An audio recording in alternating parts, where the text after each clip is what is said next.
Mas Rio Hasan, yang saya hormati Mas moderator, Mas Feby, dan kawan-kawan semua. Alhamdulillah kita bisa bertemu, sehat.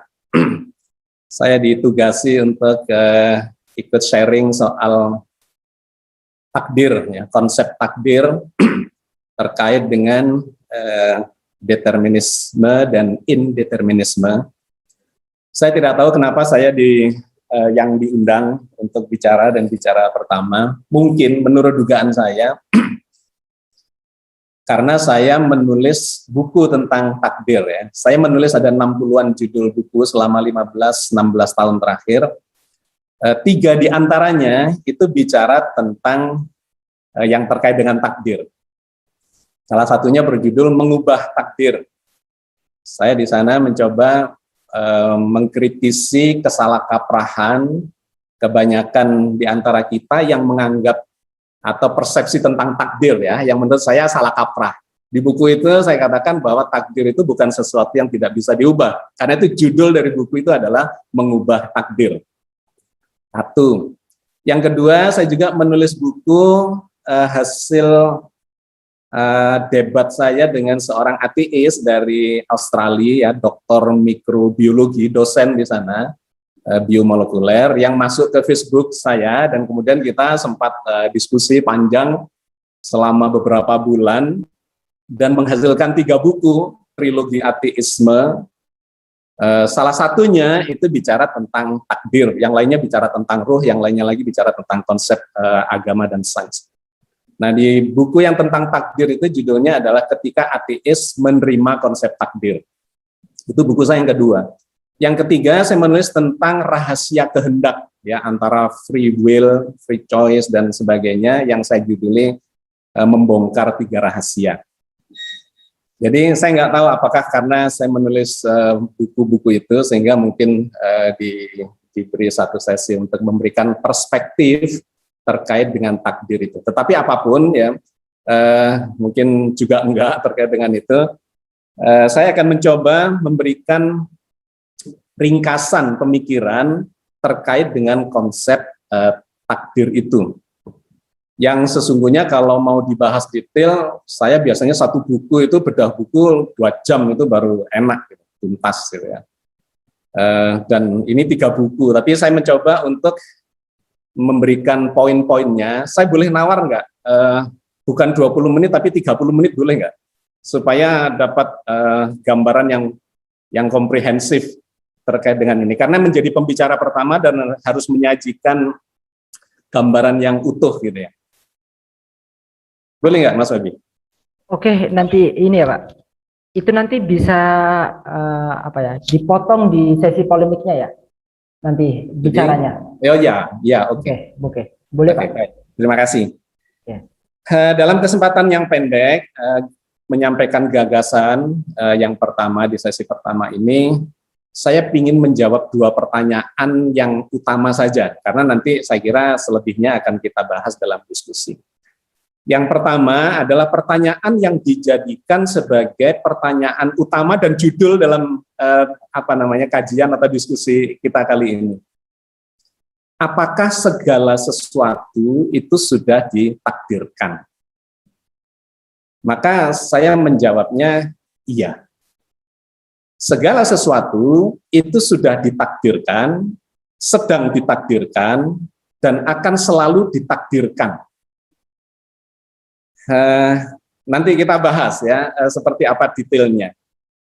Tetapi itulah yang kemudian saya sampaikan di dalam buku-buku saya itu, bahwa sesungguhnya memang segala sesuatu itu ditakdirkan karena kita ini sebagai makhluk memiliki keterbatasan yang kalau dalam teknik atau dalam fisika kita ini di closed system, di mana sebuah closed system itu harus ada yang men-start, gitu, ya. Seperti sebuah mobil ketika belum di starter, ya dia nggak jalan. Tetapi begitu di starter dia akan kemudian bisa sustainable pergerakannya itu.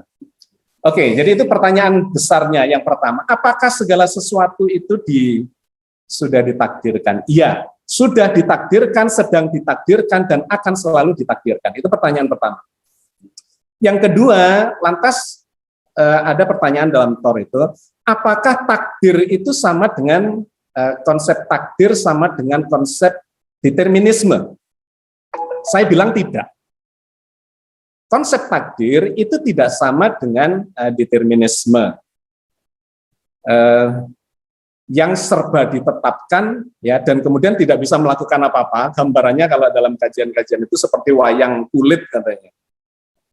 Wayang kulit yang mau diapakan saja oleh dalang, dikeplek-keplek, mau diajari, terus dibuang masuk kotak atau apapun ya. Apakah seperti itu? Tidak. Di dalam Al-Quran, di dalam Islam tidak ada konsep takdir sama dengan konsep determinisme, itu nggak ada. Lantas apakah sama dengan indeterminisme? Malah enggak. Jadi takdir bukanlah sama dengan konsep determinisme dan indeterminisme. Melainkan perpaduan dari itu, karena ternyata realitas hidup, bahkan dalam realitas hidup, itu sebetulnya hal konsep deterministik itu berlebihan. Tidak ada. Yang sepenuhnya deterministik itu nggak ada, dan yang sepenuhnya indeterministik juga nggak ada. Oke, jadi itu poin besar yang ingin saya sampaikan dalam beberapa menit ini. Ya, saya ingin mengurainya sekarang. Yang pertama, terkait dengan konsep takdir.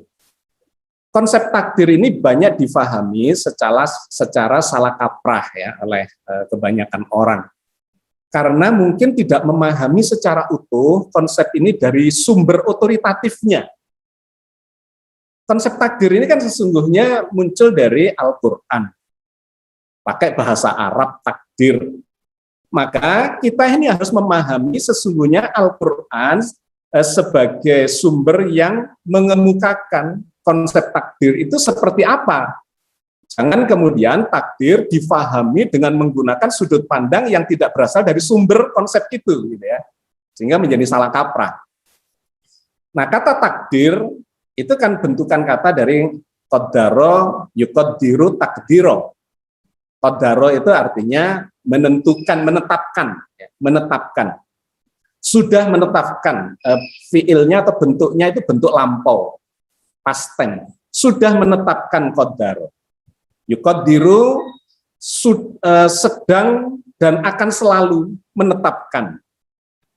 Takdiro adalah bentuk kata bendanya, yaitu takdir, ketetapan. Maka kita ini harus memahami konsep takdir dari sumber aslinya dari dalam Al-Quran, sesungguhnya apa yang dimaksudkan sebagai takdir itu. Takdir adalah ketetapan. Tapi ketetapan yang bagaimana? Karena di dalam Al-Quran itu ada dua macam ketetapan. Satunya menggunakan kata qaddaro, yang lainnya menggunakan kata qadha. Jadi ada qadar dan ada qadha. Itu sama-sama ketetapan.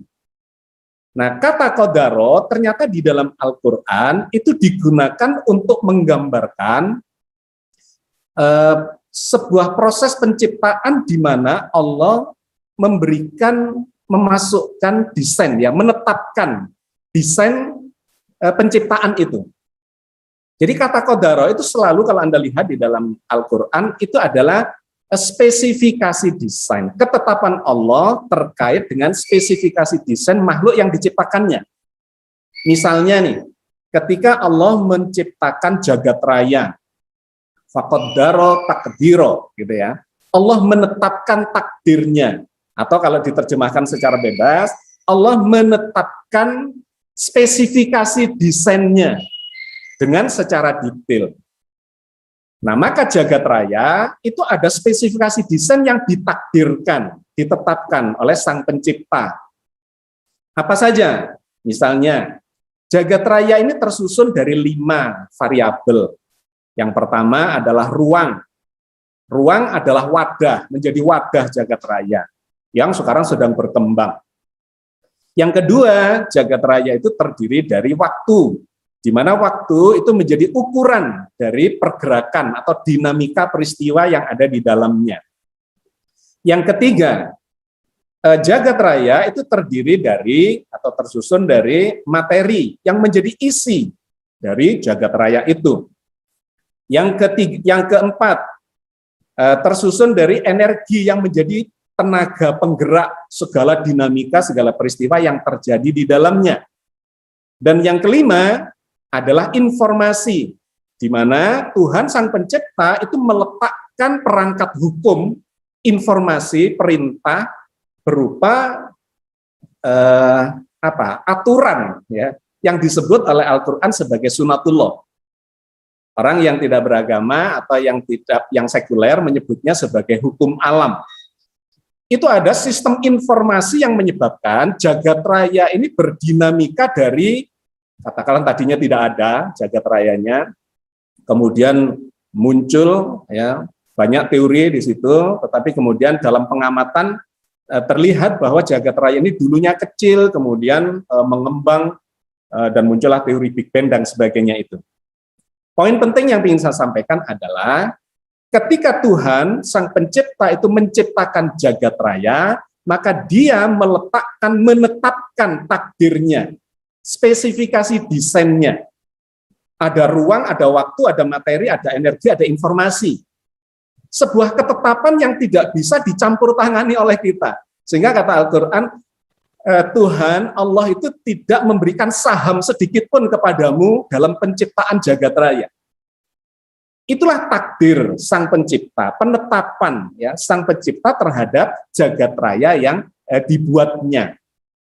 Nah, di situ ada perangkat hukum yang misalnya kalau di breakdown secara fisika modern, maka di situ ada 4 gaya fundamental sebagai takdir itu. Yaitu ada gaya nuklir lemah yang membentuk partikel-partikel subatomik. Ada proton, ada neutron, ada elektron, ada neutrino, dan sebagainya. Itu terbentuk oleh satu kekuatan gaya ya, yang disebut sebagai gaya nuklir lemah. Yang kedua, ada gaya nuklir kuat yang membuat partikel-partikel yang bertebaran itu menyatu membentuk inti-inti atom. Dimulai dari atom paling sederhana, hidrogen, kemudian nanti menjadi lithium, berilium, helium, dan sebagainya, sampai ratusan partikel subatomik yang ada di dalam inti atom. Itu terbentuk karena ada gaya yang namanya gaya nuklir kuat.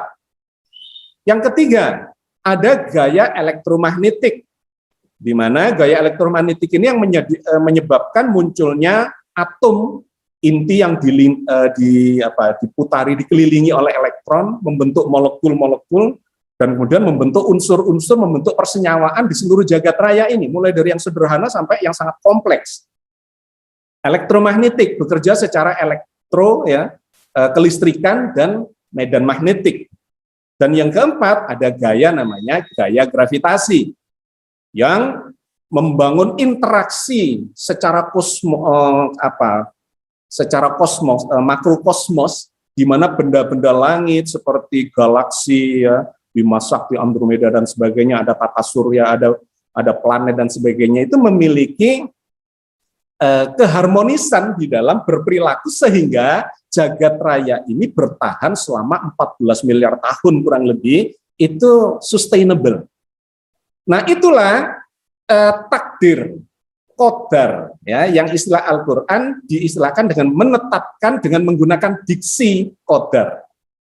Allah selalu menetapkan dari zaman dulu, sekarang juga menetapkan, karena jagat raya ini terus melahirkan bintang, melahirkan benda langit, dan sebagainya, masih tetap menetapkan, dan di masa depan masih akan menetapkan.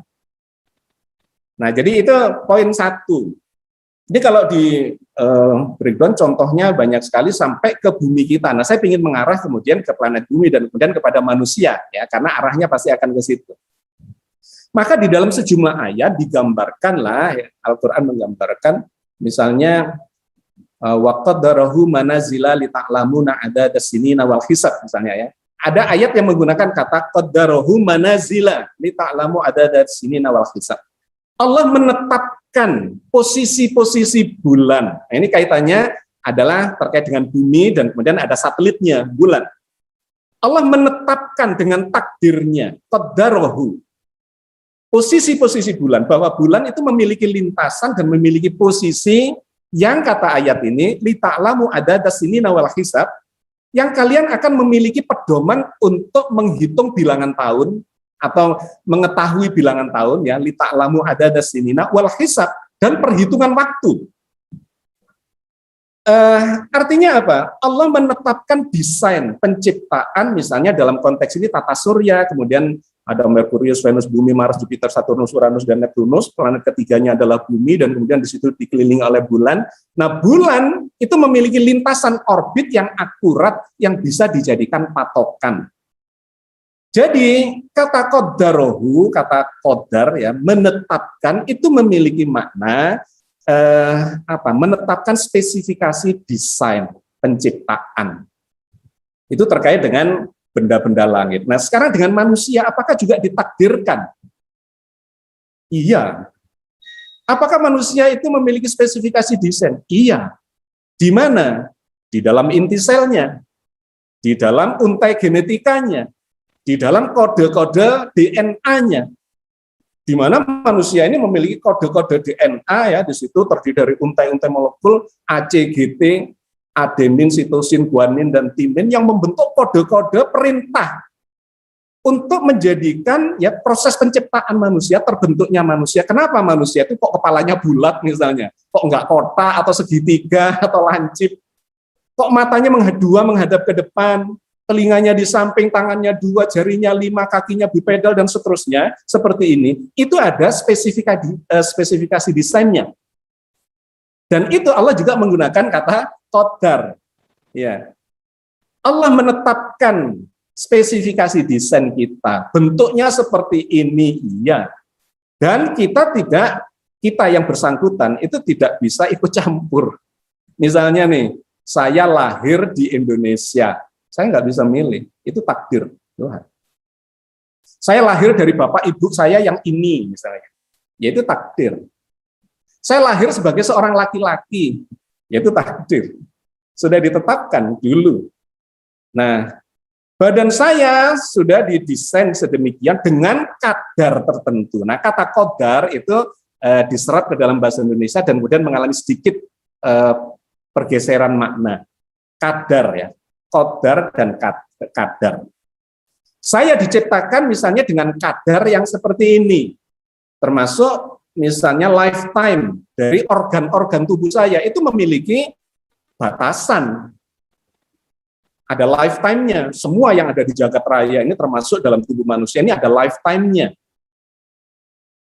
Di dalam untai genetika itu ada rantai telomer yang semacam menjadi stopwatch untuk mengatur usia berapa ya kita misalnya mulai menua, kemudian mengalami kerusakan jantung dan sebagainya, itu ada desainnya gitu ya, ada desain. Yang ditetapkan oleh Allah qadar terhadap manusia salah satunya adalah kita ini pasti mati. Mati itu qadar, kita nggak bisa menentang. Kata Al-Qur'an kullu nafsin dha'iqatul maut. Semua yang bernafas, semua yang berjiwa itu pasti mengalami kematian. Tidak ada yang bisa melawan itu. Tetapi bagaimana datangnya kematian dan kapan kematian itu datang dan bagaimana caranya, itu bukan ditetapkan Allah dengan qadar, melainkan ditetapkan Allah melalui qadha. Nah, ini ada ketetapan kedua. Faqadaina alaihil mauta. Allah menetapkan kepadanya, yaitu ketetapan juga, kematian yang seiring dengan proses. Jadi bedanya istilah qadar dengan qadha, kalau qadar itu ditetapkan sebelum proses, sedangkan qadha itu adalah ditetapkan seiring dengan proses. Kapasitas usia lifetime tubuh kita ditetapkan dengan qadar, katakanlah gampangannya 100 tahun, seperti sebuah mainan anak ayam yang ada pegasnya diputar dilepas kemudian dia berhenti karena pegasnya sudah longgar. Kita Pak, punya lifetime, Pak. Bagaimana? Oke, waktunya 3 menit lagi, Pak. Baik, 3 menit. Ya, Oke, saya manfaatkan. Jadi kita punya lifetime, katakanlah 100 tahun. Tapi kalau kita memanage dengan tidak baik, pola makan buruk, pola hidup, pola pikir, ya, pola aktivitas semuanya buruk, maka badan kita akan mengalami kehancuran lebih cepat dari qadar yang ditetapkan. Nah, itulah yang disebut sebagai qadha. kesehatan kita, rezeki kita, jodoh kita, segala macam, itu ada di wilayah qadha. Nah, qadar ditambah qadha, itulah yang disebut sebagai takdir. Ya, jadi Anda melihat sekarang konsep utuhnya yang ingin saya sampaikan, bahwa takdir itu bukan deterministik, bukan. Tetapi perpaduan antara sesuatu yang ditetapkan, memang kita tidak bisa melawan, itu determined, tetapi ada bagian yang kita diberi peluang untuk melakukan usaha supaya takdir kita berubah dari takdir 1 ke takdir 2. Hari ini saya sakit, saya qadha'i, saya besok mendapatkan takdir sehat. Besok sehat, kemudian perilaku saya tidak baik, saya bisa dapat takdir berikutnya lagi, takdir sakit, dan seterusnya, terkait rezeki, terkait apapun. Oke, karena waktu terbatas ya, mudah-mudahan ketangkep konsep utuhnya, selebihnya nanti akan kita kembangkan dalam diskusi. Saya kembalikan ke Mas Febi, terima kasih. Oke, terima kasih Bapak Agus telah menyampaikan materi yang sangat apik ya. Mulai dari sudut pandang agama, yaitu agama Islam, terkait takdir ini sendiri. Saya menangkap juga ada beberapa poin, kayak Bapak memberikan satu dasar dulu, 2 dasar pertanyaan antaranya, yaitu apakah segala sesuatu ya, sudah ditakdirkan? Bapak menjawab, iya, sedang dan akan selalu ditakdirkan. Gitu, menarik. Dan ini memang banyak pertanyaan yang saya ingin ajukan, tetapi kita tunggu dahulu, kita berikan waktu ke Pak Dr. Yohasan untuk menyampaikan materinya. Saya persilakan Dr. Yohasan menyampaikan materinya selama 20 menit. Selamat pagi, salam sejahtera, salam bahagia, dan salam sehat semuanya. Selamat pagi Mas Agus, selamat pagi semuanya juga. Oke. Ini tadi ya, ini sudah lah, kalau berbicara mengenai takdir, qadar ini memang Mas Agus sudah piawai. Gitu. Saya baca semua bukunya sih sebetulnya Mas Agus. Tapi begini, ada saya melihat ini dari sudut pandang sains ya, karena saya diundang sebagai neuroscientist atau sebagai dokter saraf yang membahas ini semua. Kalau pertanyaannya takdir itu ada apa tidak atau ditakdirkan apa tidak, itu sains jawabnya enggak peduli. Sains enggak pernah peduli dengan itu semua. Gitu. Sains kalau ditanya, menurut sains takdir itu ada apa enggak? Sains enggak peduli. Gitu. Sains tidak pernah membahas siapa yang mentakdirkan, takdir itu dari mana, itu di luar dari bahasan-bahasan sains. Sains itu hanya membahas kalau seandainya ada fenomena itu adalah kejadian-kejadian yang di luar perkiraan. Misalkan kalau begini biasanya begini, ya. Tapi ini begini kok jadinya begitu. Nah, ada hal yang berupa fenomena ini terus kemudian diteliti, ya, ditelaah, dikaji. Kenapa kok demikian itu? Nah, fenomena itu adalah sesuatu yang belum atau tidak diketahui mekanismenya gitu. Setelah diketahui mekanismenya, itu jadi pengetahuan. Gitu. Seperti yang tadi disampaikan oleh Mas Agus itu tentang bagaimana alam ini terjadi gitu ya itu. Sains tidak pernah membahas siapa yang menciptakan alam, tidak itu. Sains membahas bagaimana alam ini terjadinya gitu.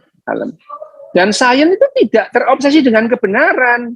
Kalau ada fakta-fakta baru, ya kebenaran lama ditolak, demikian saja gitu. Itu sains itu ya. Jadi apakah sains itu beda dengan filsafat? Beda memang gitu. Pendekatannya beda gitu.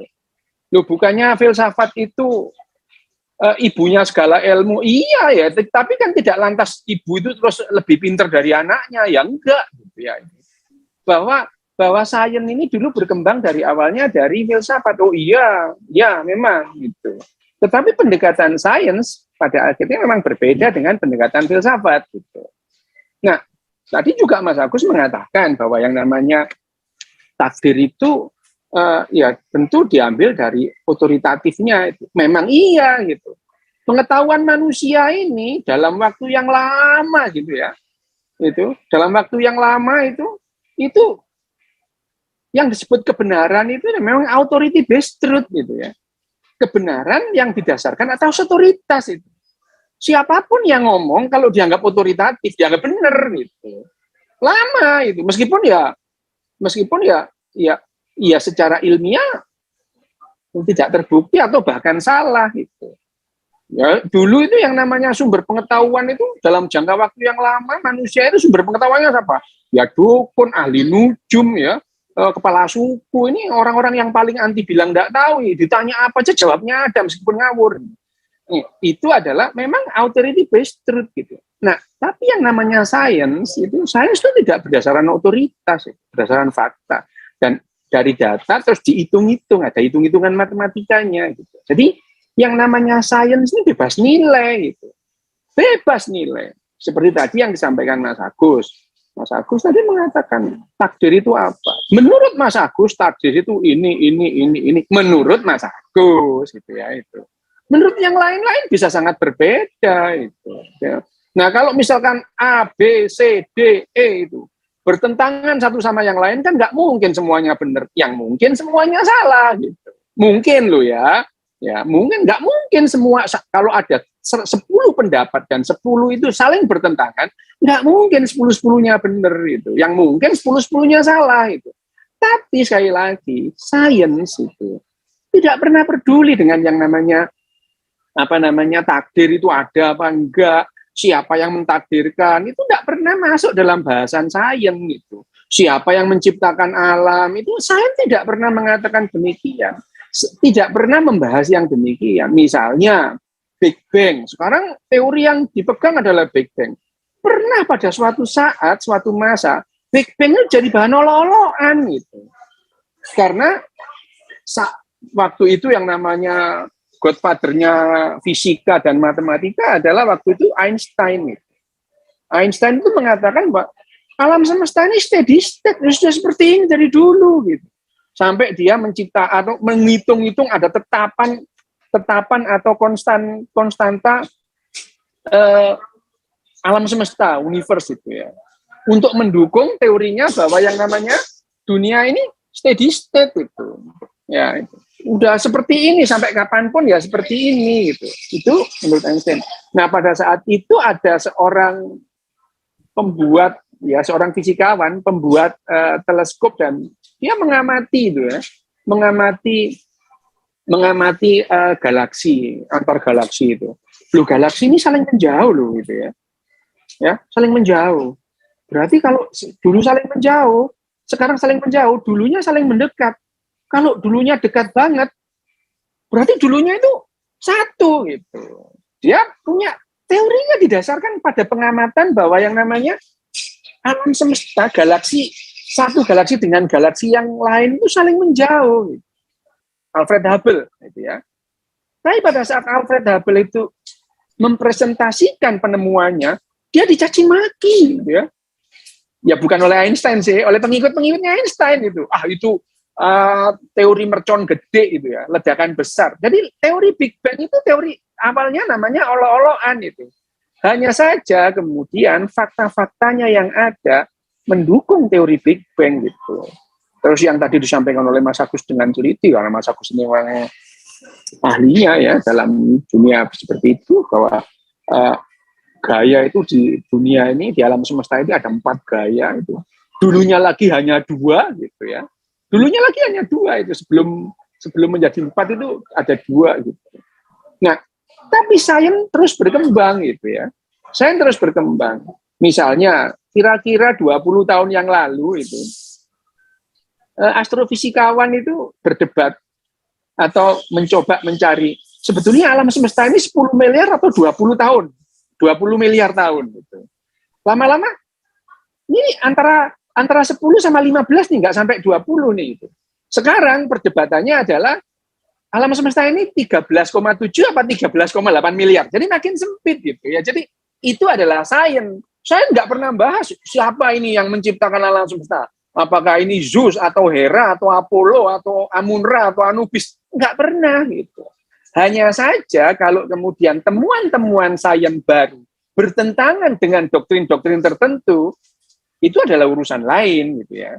Jadi kalau dari sudut pandang sains itu, pertanyaannya kalau misalnya apakah kita itu ditakdirkan, apakah takdir itu sudah ditakdirkan semua, Sains nggak bahas itu sama sekali gitu.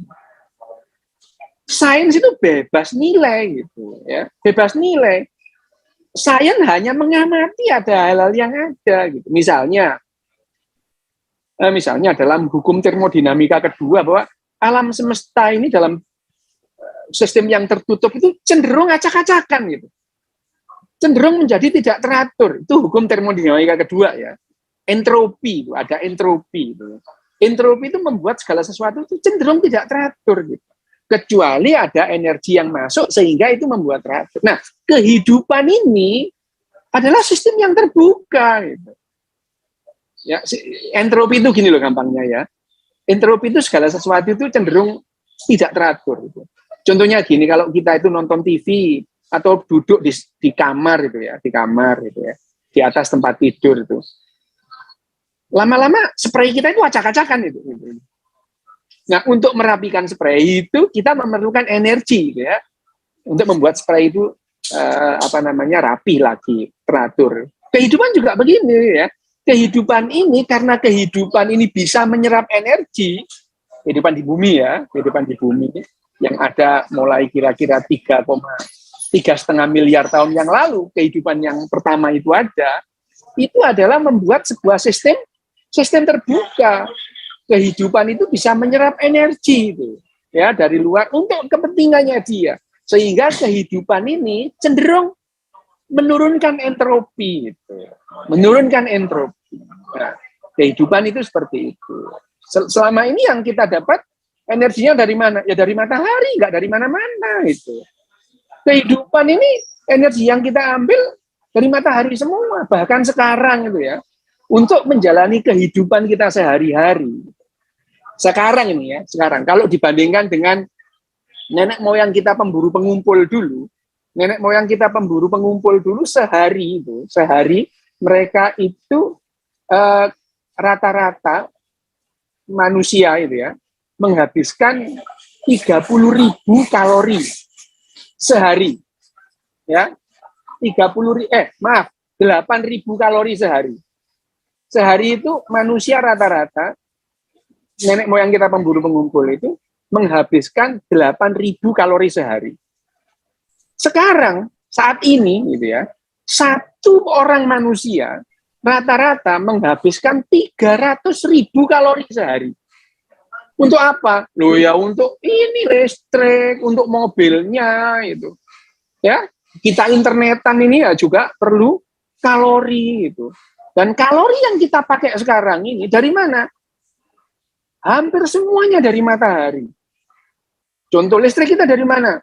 Dari diesel. Gitu. Dieselnya dari mana? Dari fosil gitu ya. Dari solar. Solarnya dari mana? Dari fosil.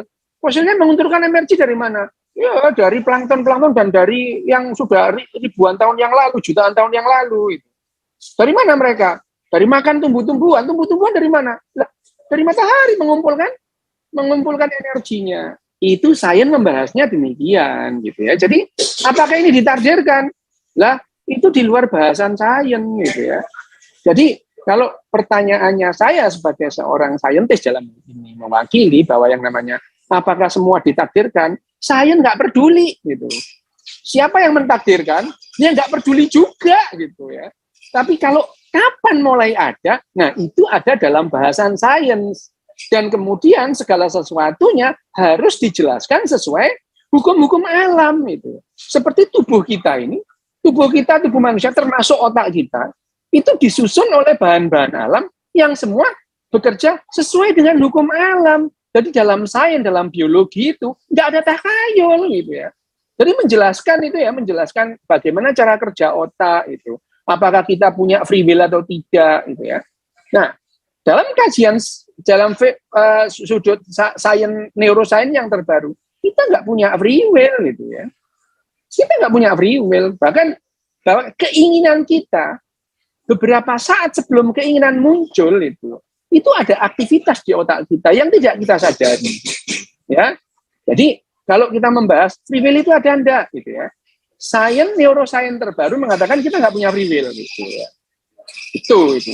Nah nanti kalau ada ketemu lagi yang baru, ya nanti, pokoknya sekarang nggak ada, gitu ya. Dasarnya itu. Kalau misalkan ada yang mengatakan kita punya free will, ya buktinya mana gitu. Itu yang namanya sains. Sains itu bukan seperti ini. Misalkan saya mengklaim saya punya handphone gitu ya. Mana handphonemu? Ini handphone saya. Nah, itu adalah cara kerja sains seperti itu. Yang misalnya yang mengklaim itu yang membuktikan. Saya punya handphone. Mana handphonemu? Ini handphoneku, gitu ya. Gitu. Itu handphone. Bukan lantas saya punya handphone. Mana handphonemu? Ayo buktikan kalau saya nggak punya handphone. Ya itu sains tidak begitu caranya. Bukan kita mengklaim orang lain diharuskan membantah atau menyatakan bahwa klaim itu kita salah. Kalau saya yang mengklaim, saya yang harus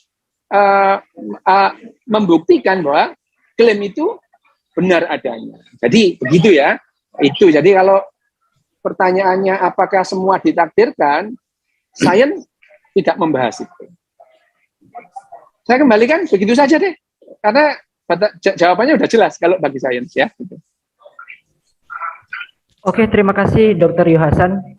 Tadi memaparkan pendapatnya perihal takdir melalui sudut pandang sains. Ternyata sains bertolak belakang dengan yang menjadi tidak bertolak belakang. Sebentar. Jangan dipelintir loh ya. Ini kebiasaan pelintir-pelintir kata-kata ini. Tidak bertentangan. Tetapi sains itu tidak peduli masalah seperti itu. Ya. Tidak membahas itu. Tadi saya salah bicara tadi. Maksudnya tadi itu Pak saya tidak memperdulikan. Tadi Bapak menyampaikan seperti itu. Tidak. Sains tidak peduli. Bukan bertolak belakang, tidak peduli. Oke. Mas saya bertolak belakang apa yang menjadi tadi pembahasannya Bapak Agus Mustafa, begitu Mas saya. Lah Pak Mas Agus tadi kan jelas menjelaskannya dari sisi Islam dari sisi Mas Agus itu dari sisi Islam. Terus kemudian Mas Agus tadi itu berbicara kalau dari Al-Quran otoritatifnya ya dibahas dari Al-Quran gitu ya. Terus kemudian kalau itu sudut pandangnya itu misalkan tadi itu membahas mengenai sufisme, ya dari sufisme gitu. Nah saya dari sains, saya nggak peduli soal itu semua gitu. Ya. Oke, terima kasih Dr. Yohasan. Kembali ke ini ya, karena ini sesi polemik. Saat ini saya persilakan untuk Bapak Agus Mustafa untuk menanggapi apa yang telah disampaikan tadi oleh Bapak Dr. Yohasan. Saya persilakan Bapak Agus Mustafa. Ya, secara umum sih saya kira oke. Karena kan realitas ini bisa dipandang dari berbagai macam sudut pandang. Anda melihat meja di depan Anda, itu bisa dari depan, dari belakang, dari atas, dari bawah, kan begitu. Jadi ini kan soal sudut pandang, itu sebuah pilihan. Gitu loh. Meskipun yang terbaik itu adalah ketika kita bisa melihat secara secara komprehensif dan holistik. Kita bisa melihat dari depan, dari kanan, kiri, atas, bawah, sehingga dapat gambaran yang holistik. Jadi kalau kemudian misalnya di antara kita ini memiliki sudut pandang yang berbeda, saya kira itu memang sah-sah saja dalam sudut pandang saintifik yang objektif. Maka pendekatannya adalah empirik. Gitu. Dalam pendekatan spiritualitas atau spiritualism yang subjektif, yaitu pendekatannya berbeda lagi. Apakah subjektivitas itu selalu salah dan harus selalu objektif? Tidak selalu. Karena realitas itu sesungguhnya bukan cuma soal objektivitas, tetapi juga soal subjektivitas. Kenapa? Karena kita memandang semua fakta, realitas ini melalui manusia yang subjektif. Selalu ada kadar objektifnya dan ada kadar subjektifnya. Ya, jadi misalnya nih, Anda melihat sesuatu misalnya itu merah gitu ya. Merah menurut saya dan merah menurut Mas Feby itu bisa berbeda ketika dicoba dikonfrontasikan gitu ya. Bagi itu merah agak merah enggak, itu merahnya agak merah muda. Kenapa? Karena kita menggunakan alat yang namanya mata, gitu ya. Di mana itu menangkap getaran itu masuk diproyeksikan ke retina dan masuk ke pusat penglihatan di occipital lobe dan seterusnya, kemudian menjadi sebuah persepsi. Otak kita itu tidak pernah berhubungan langsung dengan realitas di luar diri kita. tetapi selalu melalui panca indera. Karena itu ini sudah sebuah keniscayaan. Perbedaan-perbedaan dikarenakan alat monitornya, alat sensornya itu sebetulnya memiliki kualitas yang berbeda. Nah, di sains berusaha untuk mengobjektifkan itu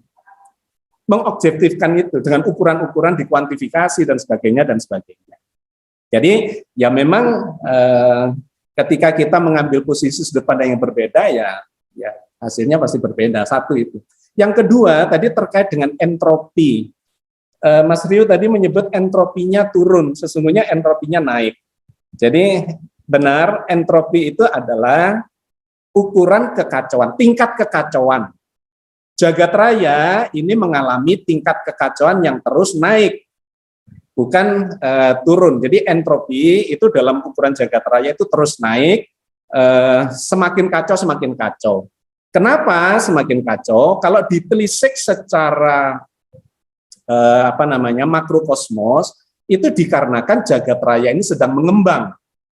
Jadi gampangannya begini, kalau saya punya kelereng 10, saya kumpulkan rapet, maka dia tertata, teratur. Tetapi kalau ini saya kembangkan, tambah renggang, maka tingkat kekacauannya itu semakin besar. Semakin renggang, tingkat kekacauannya semakin besar. Nah, karena jagat raya ini sedang mengembang, maka tingkat kekacauannya itu meningkat terus, bertambah terus.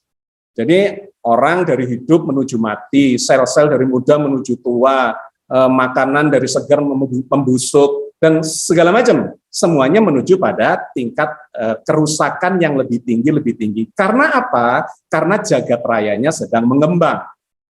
Tetapi kalau kita mengacu pada sebuah teori, katakanlah Big Crunch, ya, kebalikan dari Big Bang, bahwa jagat raya ini, tadi sudah digambarkan Mas Rio, ini diamati itu kan sedang mengembang tuh. Berarti kalau ini katakanlah 13,7, 13,8 miliar tahun yang lalu, 13 miliar tahun yang lalu lebih kecil, 12, 11, 10, 9, dan seterusnya, 2, 1, 0, dari titik singularitas. Maka semuanya ini dulunya kecil. Nah, karena dikompres dalam ukuran yang sangat kecil, kemudian tekanannya tinggi, suhunya tinggi segala macam, maka tidak stabil dan meledak. Ya, itu kurang lebih gambaran dari teori Big Bang itu. Mengembang, apakah ini akan mengembang terus, ataukah akan berhenti, atau akan runtuh? Ini menjadi perdebatan di sisi saintifik. Memang ada 3 kemungkinan. Open universe itu ini akan mencelat terus, mengembang, dan akhirnya mendingin mutlak, mengalami kehancuran, artinya kematian semua, tidak ada dinamika lagi, ataukah dia berhenti di suatu titik berosilasi, ataukah gaya gravitasi di pusat jagat raya itu lebih tinggi sedikit dibandingkan kekuatan ledakan awal itu. Kalau itu terjadi, maka jagat raya yang mengembang ini akan melambat berhenti, dan kemudian akan mengkerut kembali seperti saya melempar batu ke atas. Ini ada 3 kemungkinan, lepas keluar angkasa, berhenti geostasioner, ataukah kemudian ketarik lagi oleh gravitasi bumi. Nah, ada kemungkinan teori yang ketiga itu Big Crunch, itu akan runtuh kembali, mengkerut, dan kemudian hilang pada ketiadaan di mana dulu diciptakan, ya kalau dalam istilah Al-Quran, maka disitulah Allah akan memulai penciptaan baru lagi. Dulunya bersatu padu, dikembangkan, kemudian diruntuhkan lagi, dan seterusnya. Itu ada teori kosmologi, yaitu teori osilasi. Nah, yang saya ingin kaitkan tadi adalah entropi itu meningkat terus, semakin kacau ketika ini berkembang. Tetapi ketika nanti ini kemudian mengkerut lagi, entropinya akan menjadi turun, menjadi tertata. Kalau dalam konteks agama, dalam konteks Islam, ya eskatologi atau terkait dengan kehidupan sudah mati, kenapa orang yang sekarang ini mati, prosesnya menuju mati, tapi nanti itu menjadi hidup? Ya karena entropi itu salah satu penjelasannya. Sekarang ini menuju pada kerusakan, menuju pada kematian, menuju pada kehancuran, karena jagat rayanya mengembang. Tapi kalau jagat rayanya mengkerut, nah itu nanti akan berbalik entropinya, sehingga akan terjadi, nah gitu ya. Nah, satu. Yang kedua terkait dengan entropi tadi, jagat raya secara utuh, ya bukan parsial, itu sebetulnya memiliki keseimbangan sistem yang tertutup. menjadi terbuka, tadi dijelaskan Mas Rio itu menjadi terbuka karena dilihatnya parsial, hanya di planet bumi dan matahari. Ini menjadi parsial. Tetapi kalau kita kaitkan seluruh jagat raya yang bisa sustainable selama belasan miliar tahun, itu tidak bisa tidak, ini ada keseimbangan holistik, keseimbangan universal, tetapi ada ketidakseimbangan lokal dan regional. Sehingga terbentuk planet, terbentuk tata surya, terbentuk galaksi dan sebagainya. Itu adalah ketidakseragaman lokal. Tapi kalau dijumlahkan seluruh ketidakseimbangan di jagat raya, itu hasilnya seimbang. Ya, jadi oke, itu tambahan dari saya. Terima kasih. Oke, terima kasih Bapak Agus Mustafa. Saya persilakan untuk Dr. Rio Hasan menanggapinya. Iya, terima kasih Mas Agus. Dari awal saya juga tidak mengatakan bahwa alam semesta ini terus entropinya menurun. Bukan, kehidupan ini menyerap energi sehingga entropi, menurunkan entropi dalam sistem terbuka kehidupan. Memang parsial gitu. Kehidupan kita cenderung rusak, iya, tapi dengan menyerap energi ke kehidupan kita bisa menurunkan entropi. Memang alam semesta itu cenderung entropi, cenderung kacau. Hanya saja kehidupan ini menurunkan entropi dalam parsial kehidupan tadi, sistem terbuka tadi.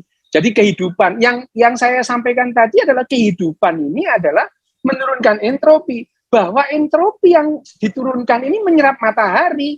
Ya memang kan energinya dari matahari kita serap gitu.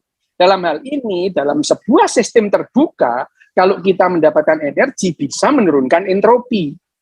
Menurun entropinya dalam sistem parsial memang benar. Karena yang saya sampaikan tadi kehidupan gitu ya.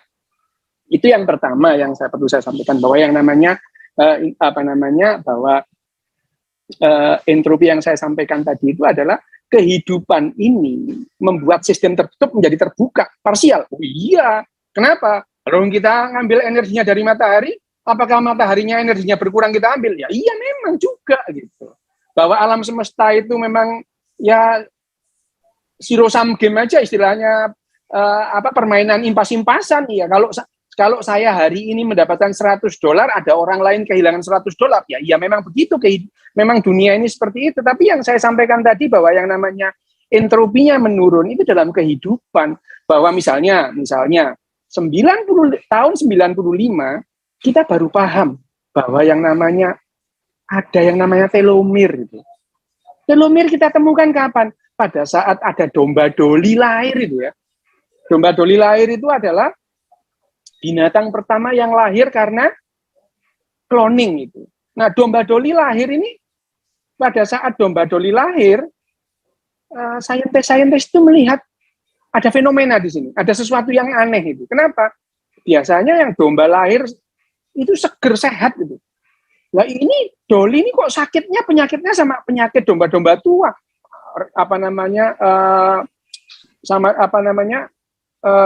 rematik. Penyakitnya tua, dan selnya itu, sel domba doli itu sama tuanya dengan sel induknya itu.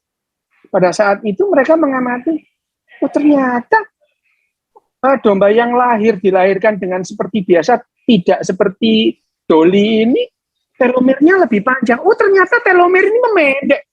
Tahun 95, saintis baru memahami bahwa telomer ini memendek. Telomer itu apa sih? Gitu. Kalau kita melihat kromosom itu, di ujung kromosom itu seperti tali sepatu itu loh. Di ujung tali sepatu itu ada lilitan plastik itu. Supaya apa? Supaya tali sepatu itu tidak brodol gitu ya. Nah, telomer juga begitu. Di ujung kromosom, kita punya 23 pasang kromosom itu, di ujungnya itu ada lilitan itu.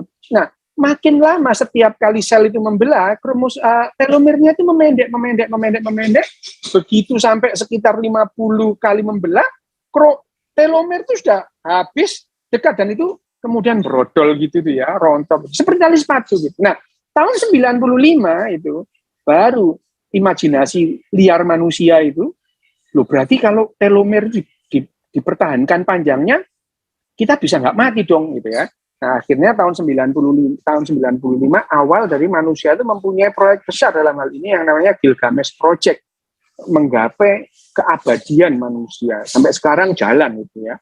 Tapi ternyata untuk membuat manusia itu tidak mati atau binatang itu tidak mati, tidak hanya sekedar telomere. Ada 400.000 gen, gitu ya, 40.000 gen yang terlibat dalam hal ini, di dalamnya gitu. Itu yang pertama. Yang kedua, yang ketiga membahas mengenai realita tadi itu ya. Saya juga membahas realita gitu. Realita itu apa? Nah, karena saya dalam neuroscience nih ya. Neuroscience bagaimana kita memahami realita? Dalam neuroscience itu realita itu ada yang namanya realita objektif, realita subjektif, dan realita intersubjektif. Semuanya realita. Gitu. Bagi kita itu realita. Misalnya handphone ini. Handphone ini apa? Realita apa? Realita objektif. Setiap orang bisa melihat, terus kemudian dia mengobservasi dan mengkonfirmasi dalam saat yang sama. Ini realita objektif. Gitu. Ini cangkir, gini ini. Ini realita objektif. Gitu. Ini kunci itu realita objektif. Bumi ini realita objektif. Ada realita kedua, realita subjektif. Gitu. Apa itu? Misalkan nyeri, gitu ya. Nyeri, sakit gitu. Apakah nyeri itu ada? Ada. Kalau seorang dokter atau neuroscientist diminta menjelaskan nyeri itu bagaimana, ya di saraf di indera proprioseptik itu dia bisa menangkap apa yang namanya nyeri sebagai reseptor itu dia nangkap. Terus kemudian data kimia itu dilanjutkan dengan saraf nyeri itu ke yang namanya sumsum tulang belakang. Dari sumsum tulang belakang itu ke yang namanya tractus pilothalamikus ke talamus. Di talamus itu terus kemudian bersamaan dengan memori semua itu didefinisikan atau dipersepsikan sebagai rasa nyeri. Ada itu. Tapi kalau misalkan Mas Agus Mustafa itu datang ke saya, kontrol, dok, kepala saya sakit gitu. Saya itu tidak tahu loh dia bohong apa enggak gitu. Tidak tahu itu. Nah, yang dilakukan oleh dokter adalah mencari indikator-indikator kenapa Mas Agus ini sakit. Tetapi kalau saya tidak menemukan satu pun indikator bahwa Mas Agus itu sakit kepala, bukan berarti sakit kepala Mas Agus itu enggak ada. Ini. Nah, ini subjektif. Ini yang namanya realita subjektif dalam sudut pandang sains, neuroscience. Ada realita ketiga. Karena manusia itu mengembangkan kemampuan kognitifnya, ada realita ketiga. Apa itu? Yang namanya realita intersubjektif itu. Ada karena kita ada-adain gitu. Contoh Indonesia ini. Indonesia ini pernah nggak ada loh gitu ya. 17 Agustus 45 jam 7 pagi. Indonesia itu belum ada gitu. Jam 8 pagi belum ada. Jam 9 belum ada. Jam 10 gara-gara Pak Karno baca proklamasi di Pegangsaan Timur 56 itu mendadak ada Indonesia ini ya. Dan kemudian ada orang yang rela mati demi Indonesia yang 2 jam yang lalu nggak ada itu. Itu namanya realita itu seperti Indonesia, Malaysia gitu ya. Jawa Timur itu dulu pernah nggak ada, sekarang jadi ada. Nah, suatu saat nggak ada lagi, ya nggak apa-apa. Tetapi itu adalah realita intersubjektif yang kita buat sendiri. Ada di mana? Di otak kita gitu. Dolar misalnya. Itu adalah realita rupiah itu. Itu realita intersubjektif, yo. Itu adalah realita dalam sudut pandang sains gitu ya. Jadi kalau tadi memang Mas Agus tadi berbicara bagaimana kita melihat dari sudut pandang, iya memang itu. Nah, tapi menurut sains itu ya, sains murni lah ya, bukan sains yang dicocok-cocokkan dengan keyakinan, enggak. Bahwa Mas Agus tadi itu mencoba memberikan argumentasi logis dari keyakinannya, fine, enggak apa-apa itu. Orang lain yang punya keyakinan berbeda menggunakan sains untuk berargumentasi secara logis, enggak apa-apa, terserah. Tapi itu bukan sains itu ya. Bahwa kemudian penemuan sains, ini loh penemuan sains ini cocok dengan keyakinan saya, ya terserah, nggak apa-apa itu. Tapi sains itu sendiri tidak punya kepentingan untuk menyalahkan atau membenarkan keyakinan, enggak gitu. Apabila ada temuan sains yang mendukung sebuah keyakinan atau bertentangan dengan sebuah keyakinan itu juga di luar kehendak sains itu sendiri. Sains itu tidak punya arah gitu. Kalau ada penemuan-penemuan dalam baru terhadap sains yang mendukung keyakinan tertentu, loh ya terserah itu. Itu di luar kepentingan sains, gitu ya. Thank you. Oke, terima kasih Dr. Yuhasan telah begitu apik ya menyampaikan gagasannya tadi. Karena memang seksi polemik telah selesai, kita beralih ke sesi tanya jawab antara komunikan dan komunikator. Gitu. Ini udah ada yang banyak sekali masuk pertanyaannya.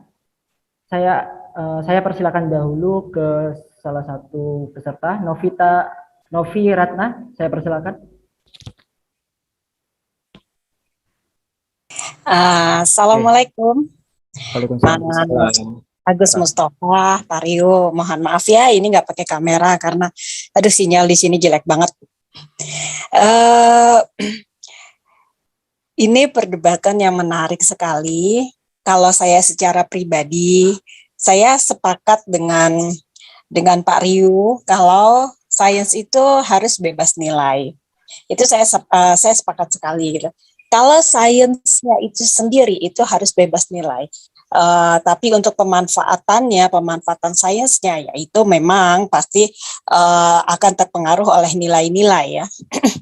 Nah, ada satu persoalan yang saya lihat antara sains dan agama ini gitu, menyangkut dengan nilai-nilai yang ada. Saya sendiri melihat kalau di Indonesia kebanyakan orang-orang Indonesia itu dia lebih istilahnya cocok logi gitu. Jadi setiap ada teori sains, lalu orang-orang banyak yang bilang ini di Al-Quran udah ada kok gitu. Nah kalau menurut saya ini tuh sesuatu yang bahaya karena yang namanya sains itu suatu saat tadi Mas Rio bilang pasti akan berubah gitu, pasti akan berkembang, ilmu pengetahuan itu akan berkembang gitu. Yang dulu benar bisa jadi kemudian di masa yang akan datang bisa jadi salah. Misalnya bumi datar. Dulu orang-orang meyakini bahwa bumi datar dan itu didukung oleh agama gitu. Nah, kemudian kenyataannya setelah ilmu pengetahuan berkembang ternyata itu salah gitu. Bumi itu ternyata tidak datar, bumi itu ternyata bulat gitu. Nah, yang jadi persoalan itu kan ketika orang-orang yang mengait-ngaitkan dengan agama, cocok logi dengan agama, kemudian itu jadi mengundang pertanyaan orang-orang kan gitu. Loh, kemarin katanya menurut agamamu katanya memang benar gitu, bumi itu datar. Nah, sekarang kenyataannya kok salah, berarti agamamu salah gitu. Nah, itu bahayanya kalau misalnya dicocok-cocokkan gitu antara sains dengan agama gitu kan. Karena sains yang tidak bebas nilai itu bahayanya seperti Mohon itu. maaf gitu. itu Ibu Novita karena waktu singkat bisa langsung ke inti pertanyaannya. Iya. Bentar. Tapi kalau saya lihat yang dilakukan oleh Pak Agus Mustafa itu sebaliknya gitu, bukan mencocok-cocokkan. Jadi ada dua antara dicocok-cocokkan antara sains dengan agama gitu, tapi agama itu juga bisa jadi inspirasi gitu. Al-Quran itu bisa jadi inspirasi untuk ilmu pengetahuan itu. Nah, ini yang saya lihat dengan yang dilakukan oleh Pak Agus Mustafa gitu. Itu aja sih pendapat saya. Terima kasih, Mas Moderator. Terima kasih ya. Ini berpendapat ya, bukan bertanya. Ayo, kita ini beralih lagi. Ada banyak sekali yang ingin bertanya ini. Mungkin saya akan mempersilakan, tetapi mohon ke peserta untuk langsung ke inti pertanyaannya aja ya, karena waktu sangat singkat. Saya persilakan dari pihak Justinus, saya Nova Arianto, saya persilakan. Halo, selamat siang. Oke. Dok, sebenarnya kalau saya melihat kan sains kan basicnya sebenarnya empiris sama positivisme, Dok ya.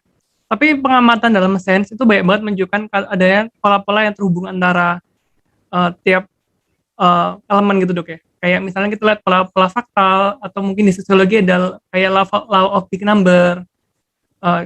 Ya, pertanyaan saya itu apakah bukan kalau kita definisikan takdir itu sebagai suatu hal yang di luar dari kemampuan kita, tapi mengandung pola-pola yang sudah deterministik, apakah bukan sains itu malah mendukung takdir dalam definisi itu, Dok ya? Jadi takdir sebagai pola-pola deterministik dalam semesta gitu, Dok. Atau Pak Agus juga. Itu sih pertanyaan saya, bukankah kalau dalam konteks itu sebenarnya mendukung ya? Oke. Terima kasih. Sekali lagi kalau ada temuan sains itu yang terus kemudian mendukung keyakinan tertentu, itu ya kebetulan aja itu. Karena sains itu tidak pernah mencoba memastikan keyakinan tertentu atau kemudian dia membuktikan bahwa keyakinan itu salah. Nggak pernah seperti itu gitu ya. Bahwa yang namanya semuanya, misalnya sains itu berkembang itu tidak untuk membantah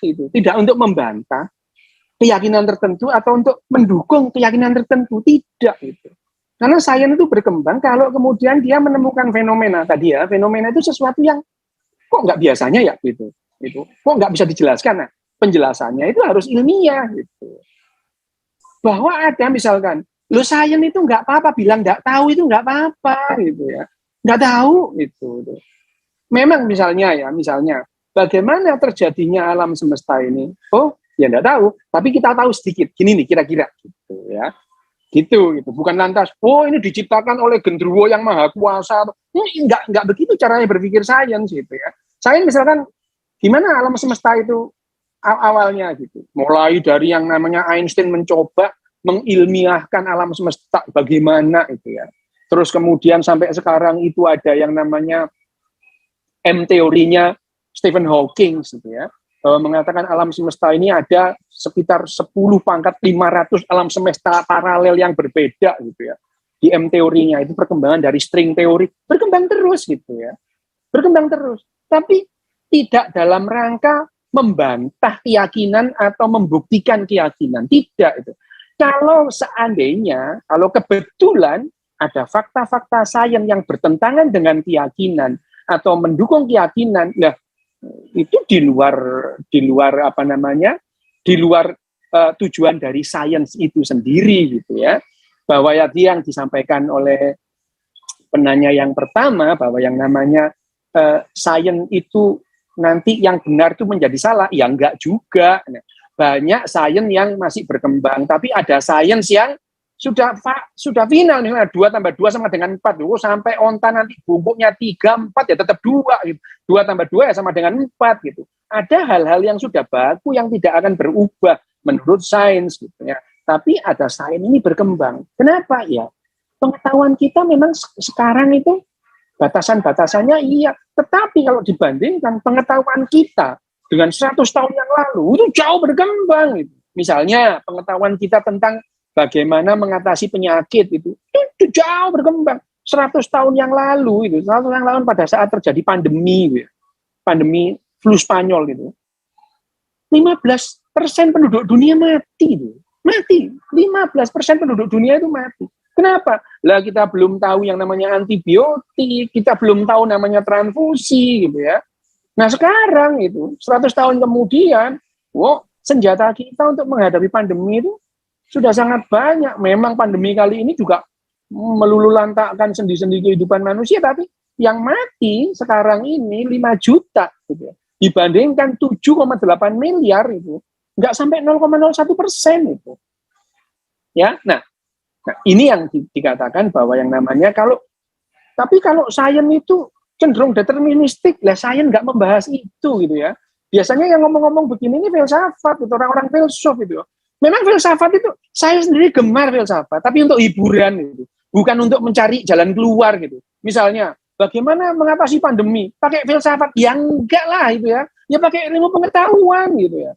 Tapi kalau filsafat itu hiburan, ya memang saya pakai hiburan karena filsafat itu memang seringkali filsafat itu mempertanyakan hal-hal yang tidak ada jawabannya gitu. Sementara agama itu menjawab hal-hal yang tidak ada pertanyaannya. Itu untuk hiburan juga bagi saya, nggak apa-apa gitu.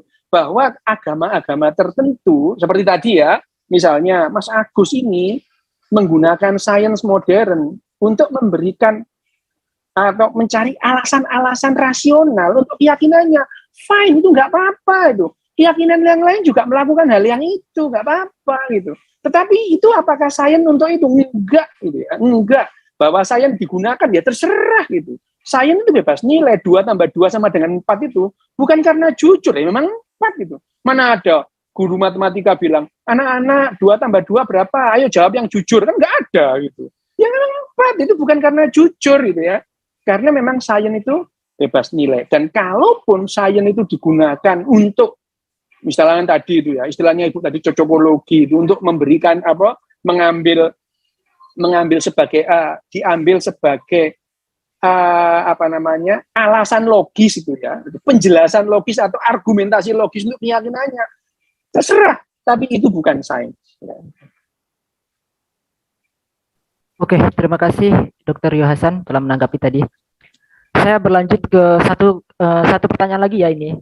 Tapi saya bacakan di kolom chat karena memang udah banyak banget yang bertanya. Tapi ini saya khususkan kepada Bapak Agus Mustafa untuk menjawabnya. Ada satu pertanyaan dari Herudin. Ia bertanya, bagaimana jika bahasa tidak pernah ada? Apakah memori kolektif dan takdir tidak akan pernah ada dalam ingatan? Saya persilakan Bapak Agus untuk menanggapi. Gimana? Tolong diulang, agak berebet tadi suaranya. Kalau bagaimana jika bahasa tidak pernah ada? Apakah memori kolektif dan takdir tidak akan pernah ada dalam ingatan? Saya persilakan untuk menanggapi. Ya, oke. Sebelum menjawab itu, tadi saya ingin memberikan gambaran sedikit tentang antara agama dan sains tadi ya, untuk mendudukkan persoalannya karena terkait dengan saya menggunakan cara itu ya untuk memahami segala realitas. Jadi begini, selama ini kan orang mempertentangkan tuh antara agama dengan sains. Seakan-akan agama tidak bicara sains sehingga ini harus agama yang mana dulu gitu ya. Agama yang mana dulu. Kalau di dalam Islam, maka Al-Qur'an itu tadi sudah disinggung Mbak siapa yang bertanya. Itu justru memotivasi, mendorong kita untuk melakukan pengamatan, melakukan penelitian. Jadi namanya itu ayat-ayat kauniyah kalau di dalam Al-Qur'an. Ada ayat kauliyah, tekstual, ada ayat kauniyah. Diperintahkan untuk memahami langit, untuk memahami bintang, memahami bumi, memahami hujan, petir, yang lebah, semut, unta, afala yanzuruna ilal ibili kaifa khuliqat wa ilas sama'i kaifa rufi'at dan seterusnya. Apa kalian tidak mengamati, mengobservasi bagaimana unta itu diciptakan, bagaimana langit ditinggikan, bagaimana gitu ya. Itu banyak sekali, ada 800-an ayat yang mendorong. Jadi bagi Islam itu sesungguhnya pengamatan sebagai bagian dari metodologi sains itu bukan hal yang terpisah gitu ya. Itu bukan hal yang terpisah. Semua ilmu itu bagi Islam itu adalah menjadi alat untuk memahami kitab sucinya. Bahasa, apakah bahasa Arab itu dulu diciptakan untuk membenarkan agama? Ya enggak. Ya bahasa ya dikembangkan sesuai kepentingan bahasanya, tetapi dikuasai untuk memahami isi Al-Qur'an, kitab suci. Apakah ilmu sejarah itu dibentuk, diciptakan untuk membenarkan agama? Ya enggak. Tetapi kita harus memahami ilmu sejarah itu supaya kita bisa memahami informasi dari dalam kitab suci. Apakah ilmu astronomi, ilmu kedokteran, ilmu fisika, dan semuanya itu, sains itu, disusun untuk membenarkan atau menyalahkan agama? Ya enggak memang. Tetapi agama Islam, Al-Quran, memberikan dorongan supaya kita memahami semua itu dan digunakan sebagai ilmu alat untuk memahami kebenaran yang menurut agama ada kebenaran yang holistik, bukan kebenaran parsial. Nah, bergantung kita mau mengambil sudut pandangnya yang mana. Misalnya tadi Mas Rio mengambil sudut pandang, kalau kita bicara kehidupan, maka itu adalah sistem terbuka, kan gitu. Ya benar dalam sudut pandang parsial. Tetapi kalau kita lihat dalam sudut pandang yang lebih besar, menjadi tidak benar. Karena ini ada kekekalan, hukum kekekalan energi, yang energi itu sebenarnya cuma tadi itu disebut zero zero sum game tadi. Hilang di sini, keluar di sana, begitu. Jadi sistem alam tidak terbuka. Sistem alam itu tertutup, cuma terbuka lokal yang kalau dijumlahkan seluruhnya itu menjadi nol. Nah, ketika ini dianggap sebagai sistem tertutup seperti itu, maka muncul pemikiran bahwa dari mana ini dulu sistem tertutup ini diignisi oleh siapa, distarter oleh siapa. Nah, itu masuk ke wilayah penjelasan atau pendekatan agama. Ada sesuatu, entah nyebutnya genderuwo, entah nyebutnya Tuhan, entah nyebutnya apa, tetapi ada satu kekuatan yang sangat cerdas, yang sangat berkuasa, sangat mengetahui segala macam itu, yang membuat jagat raya yang sistem tertutup ini menjadi beroperasi, karena ada yang menstarter gitu ya, dan seterusnya ya. Jadi itu adalah salah satu apa yang ingin saya sampaikan, bahwa memang bergantung pada kita memilih angle-nya. Mau membatasi diri di sini, ya dapat segini, membatasi ini, ataukah mau melihat meja ini berkeliling, monggo, kan gitu. Bisa dari kanan kiri, kalau dari kanan kiri ya yang dari kanan sama dari kiri pasti berbeda. Yang dari depan, dari atas berbeda. Oke, itu biasa saja, itu realitas yang ada di sekitar kita. Yang kedua, terkait dengan agama tadi, jadi bahwa saya menggunakan sains untuk memahami, gitu ya, sains untuk memahami agama. Bukan kemudian memisahkan, itu tidak ada di dalam Al-Quran keterpisahan secara sekuler antara agama dengan sains itu. Karena sains itu adalah pengamatan empirik yang diperintahkan oleh Al-Quran untuk mengamati segala macam ciptaan supaya tahu ada sesuatu di balik itu. Oke, ini panjang kalau diteruskan, tapi itu suatu hal yang tadi kepikiran saya ingin saya sampaikan. Yang kedua, terkait dengan pertanyaan tadi, kalau bahasa itu tidak pernah ada, nah ini kita jadi berandai-andai ya. Ini rada angel berandai-andai. Jawabannya pasti juga berandai-andai. Seandainya bahasa itu tidak ada, apakah kita punya memori tentang, ya seandainya mungkin ya nggak ada. Karena kita bicara seandainya, dan ini menurut Mas Rio ya tidak saintifik. Ini ada di wilayah filsafat yang berandai-andai, tetapi tidak di wilayah saintifik. Pada faktanya, gitu kan, ya ada semua ini. Dan karena itu kita harus memformulasi itu menjadi sebuah kesimpulan. Jadi agak repot ketika ditanyakan seandainya saya tidak bisa menjawab. Gitu ya. Oke.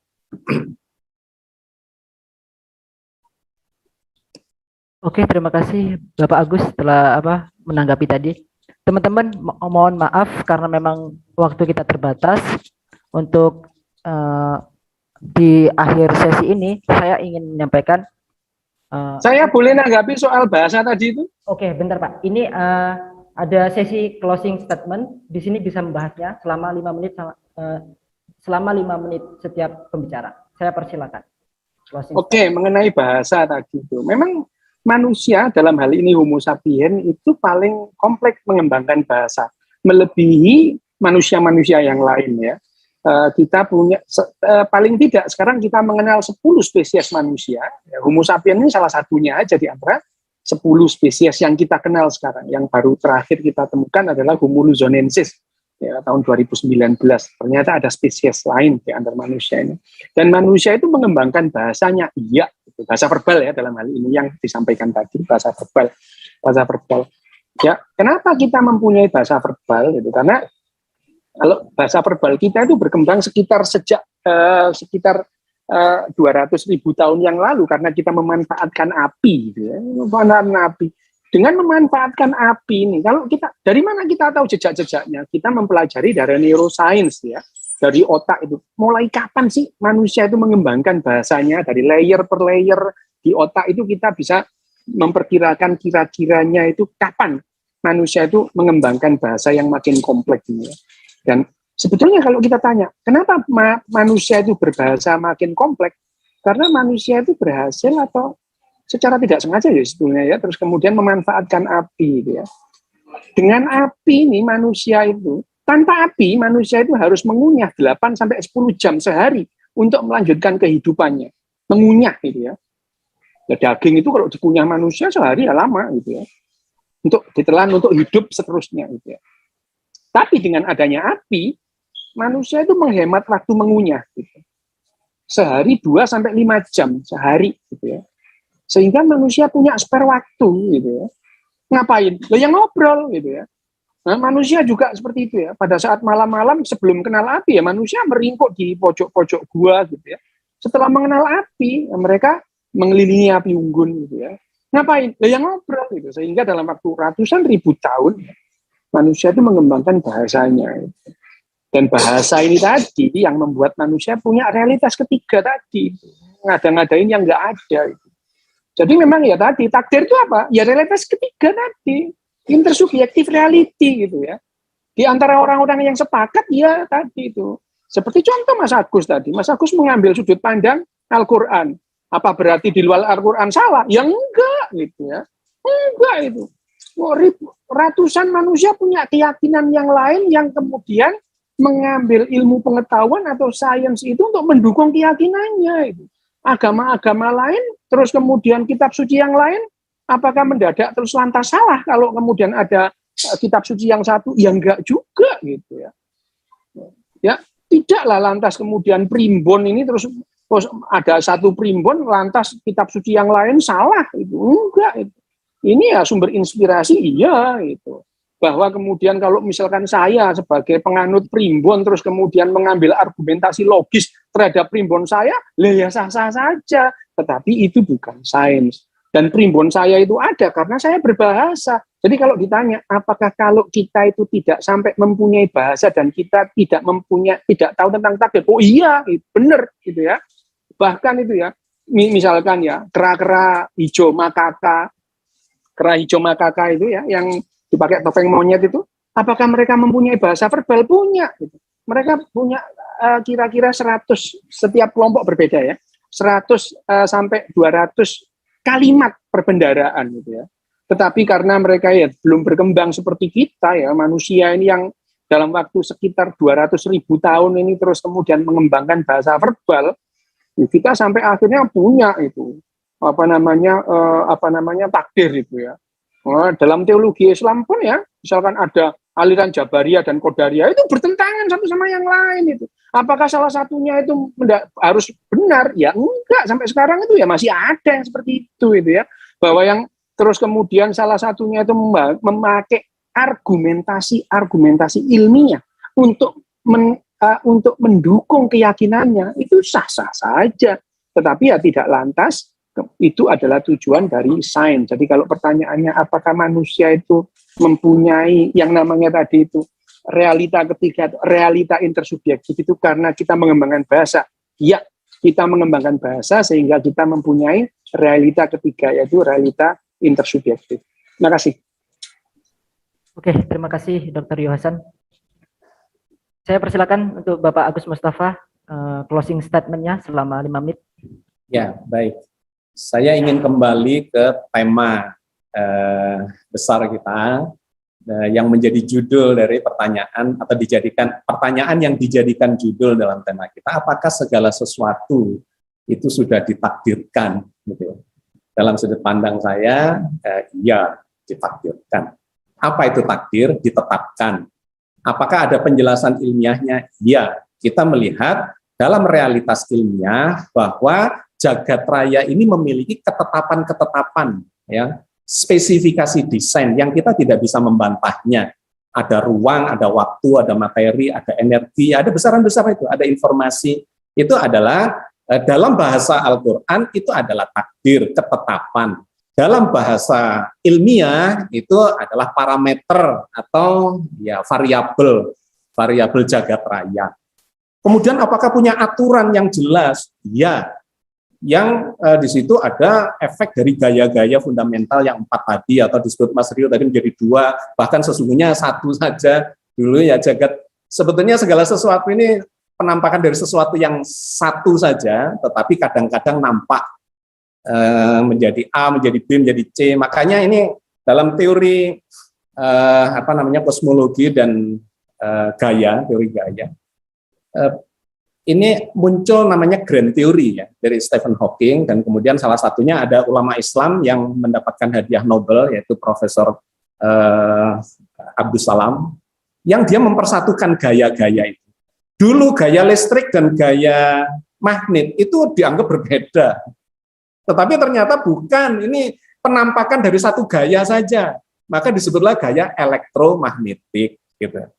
Nah, Abdus Salam kemudian menemukan apakah gaya elektromagnetik dengan nuklir lemah itu berbeda? Ya, itu penampakan saja pada kondisi yang berbeda.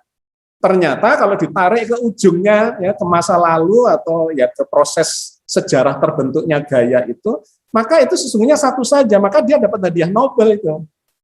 Menyatukan antara gaya elektromagnetik dengan gaya nuklir lemah yang disebut sebagai elektroweak. Gitu.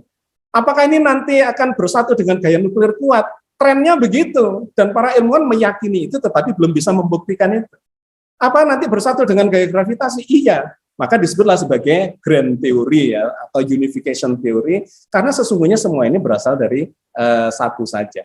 Tapi poin penting yang ingin saya sampaikan adalah jagat raya ini memiliki parameter dan variabel-variabel yang menjadi ketetapan spesifikasi desain jagat raya yang kita tidak bisa mengutak-atik itu dan mengubah itu. Dan itu persis kata Al-Quran, sunatullah itu tetap dari dulu sampai nanti tidak bisa berubah atau tidak ada yang bisa mengubah. Karena itu kita bisa merencanakan terkait dengan membuat pesawat terbang itu kalau sampai gravitasi itu perilakunya tidak bisa diprediksi berubah-ubah, ya kita nggak bisa merencanakan bikin gedung pencakar langit termasuk di bidang medis untuk pengobatan itu ada pola ya. Jagat raya baik pola benda mati, pola kehidupan, pola sosial, pola itu ada pola-pola. Itulah yang dalam sudut pandang agama Al-Qur'an atau Islam khususnya itu yang digambarkan sebagai takdir qadar. Nah, manusia diberi ruang untuk melakukan usaha-usaha, tetapi hasilnya nanti kata Al-Qur'an juga ya, innallaha la yughayyiru ma biqaumin hatta yughayyiru ma bi anfusihim, kan gitu.